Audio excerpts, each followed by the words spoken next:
Okay, continuing with our nervous system content, we are moving on to the CNS and PNS.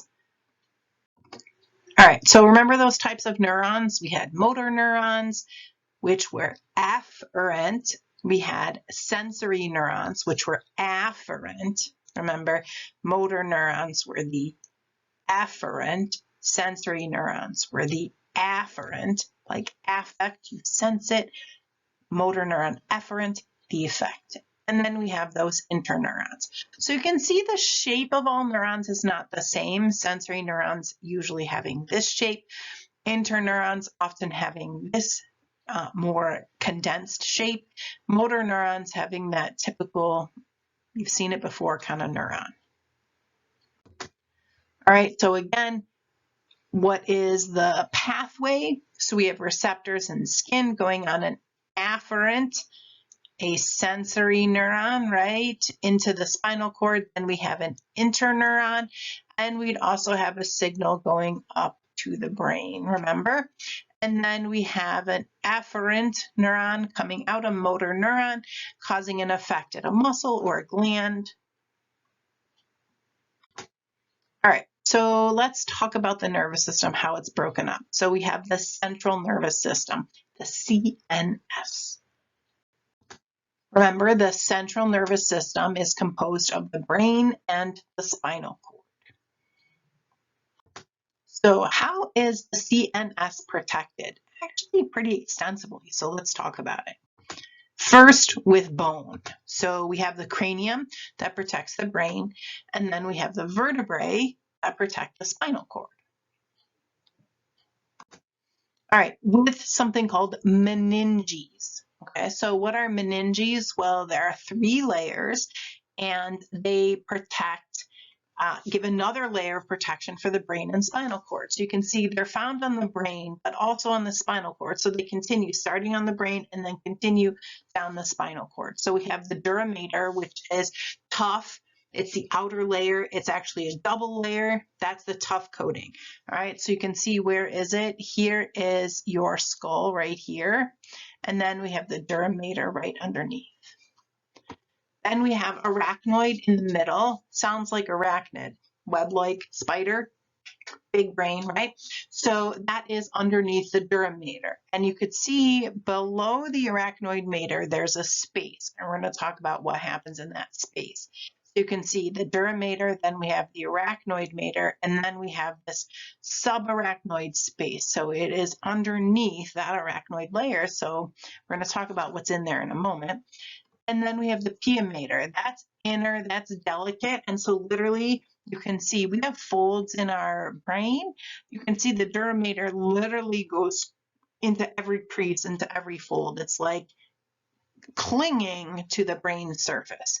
So this is the brain right here. And then we have the pia mater, then we have the subarachnoid space, we have the arachnoid mater, and then the dura mater, and then we have our skull. So similar setup down the spinal cord, it just continues. So we had bone protection, we have meninges protection. Then we have CSF, or cerebrospinal fluid. So remember that subarachnoid space? I told you I was going to talk about it. Voila, here it is. It's found in there. It helps to cushion from injury. It's clear, colorless fluid. It's similar to plasma. Okay, and this is something, if somebody gets a spinal tap, this is the fluid that is taken. So not only bone, not only meninges, and not only the CSF, we also have a blood-brain barrier. So look at, here is a normal capillary everywhere else in the body. You can see there's a pore and a pore here, single cell layer thick, right, allowing lots of diffusion in and out. And then we have capillaries in the brain, which are surrounded by these additional cells, which make things less likely to be able to diffuse in or out. Okay, so the brain is much pickier about what gets in and what gets out. So they are the least permeable capillaries in the body. So normally we want the capillaries to be extremely permeable. Let stuff in, let stuff out. Not in the brain, though. We need to be more specific. But why would we want to do that? Well, some things can get across easily. Oxygen, carbon dioxide, easy peasy. Water, easy peasy. So water, oxygen, carbon dioxide, easy peasy. Small fat soluble substances, because I don't know if you remember from biology, but cell membrane is a fatty lipid bilayer. So small fat soluble substances can cross easily, but that means things like drugs of abuse, some drugs of abuse, and alcohol can cross that barrier because they fit into that category. So what can't cross? Well, also I should say glucose crosses pretty easily, but it does need some help to get across. And good thing, because the brain does need energy. Well, so what can't cross? Well, things that are too big. Also, most toxins, most pathogens, most medications. Okay, so that blood-brain barrier sets a strict, you cannot cross, you cannot enter. Don't have the right scan card. Door's not opening, can't get in. But what if there are some damages to the blood-brain barrier? Well, more substances would be able to cross the blood-brain barrier. So one instance of this is with anesthetics. So what anesthetics do is increase that permeability of the blood-brain barrier, which allows that medication to cross and allows us to be anesthetized during surgery. Now, other things that can change the permeability of the blood-brain barrier: microwaves and radiation, trauma, hypertension, high blood pressure. So if the blood is squeezing too hard through those vessels, it can cause things to leak out that shouldn't, and also infection. So there are lots of things that can change the blood-brain barrier, but as a general rule, it is a great protection. But because it does keep out a lot of drugs, it does make it difficult sometimes to treat things like if there's a tumor in the brain or an infection in the brain. Have to be really specific about what medications can be used, because not everything's going to be able to get across. All right, let's move on to the peripheral nervous system. So what is that? Well, the PNS, or peripheral nervous system, remember, it means it's all the other nerves. It's not in the brain, it's not in the spinal cord, it's everything else. So what does it do? Well, it connects the central nervous system to our organs, to the skin, everywhere else. Okay, it carries sensory information in, motor information out. It sends information to the brain and the spinal cord. Like our brain legit would get no information if it didn't come from the PNS. Okay? And then it helps to regulate the functions of our organs, like our heart, our intestinal tract, and our lungs. Okay, so the brain and spinal cord may have all this great information to send out, but without the PNS, the signals don't get anywhere. All right, what are those two divisions of the PNS, peripheral nervous system? Somatic and autonomic. Now, autonomic sounds like automatic, right? But let's talk about somatic first. Somatic means skeletal. So what that means is we respond to external stimuli. So it's our reflexes, it's voluntary movement. Somatic, skeletal. And then we're going to talk about autonomic. So autonomic is like automatic, right? It responds, instead of to external stimuli, it responds to internal stimuli. And it's involuntary. We can't influence it though by thought and emotion, which is interesting. It's all connected, okay?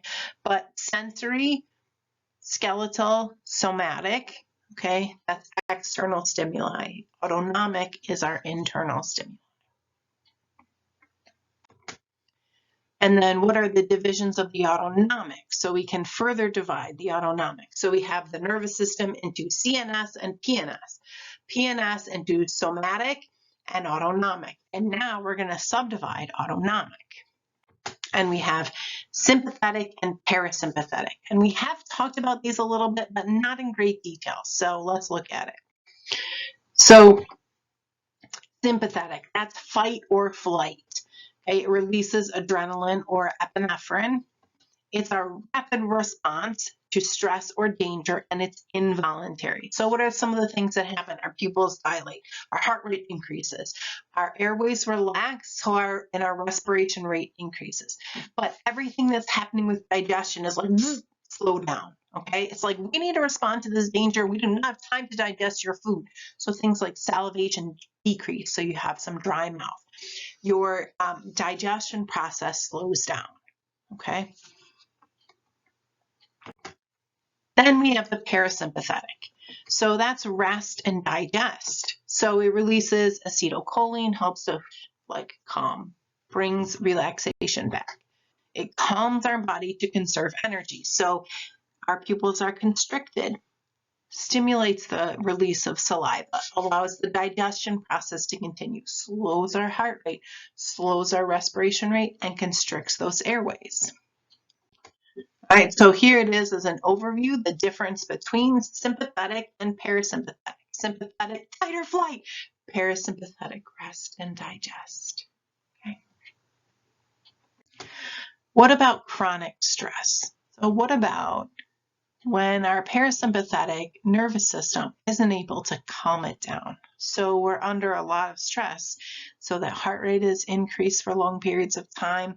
Our airways may be open for long periods of time. What are some things that might happen?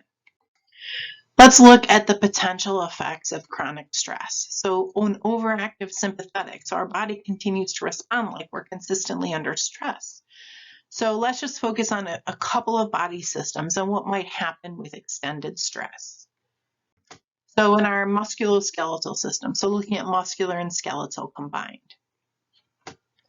Well, we're going to have some increased muscle tension.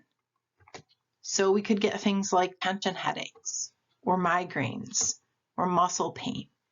You might be more prone to injury and have a slower recovery. Okay, so what about the respiratory system? Well, we might have feelings of shortness of breath or rapid breathing. It might actually trigger some asthma attacks, some hyperventilation. It might lead to panic attacks because of all of those feelings.